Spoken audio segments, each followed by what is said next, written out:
If you want to edit the control center on Motorola Edge 70 Pro, if you use the classic style of the control center, then once you open the full panel, over here below these options you have this pen. You want to tap on it to start editing the control center. And then over here you can, for example, remove something by using this minus in the upper right corner of the shortcut.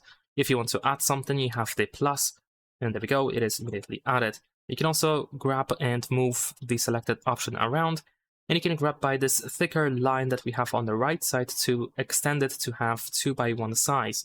This is pretty much the these two sizes are the only sizes that we have available in this control center. And that's all that we can do pretty much over here, just reorganize, add, remove buttons, and slightly change their sizes. Now, besides that, there's also, of course, the option to change the style, the appearance of the control center to a more modern one. If we go to settings, then we can choose home and lock screen.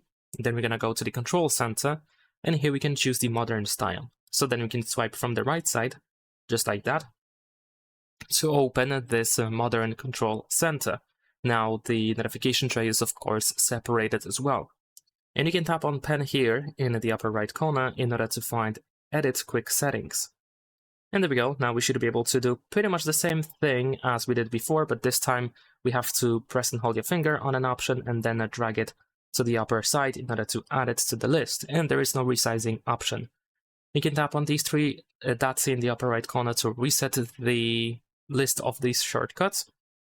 And also we have the option to hide the media player, and we can show names or labels.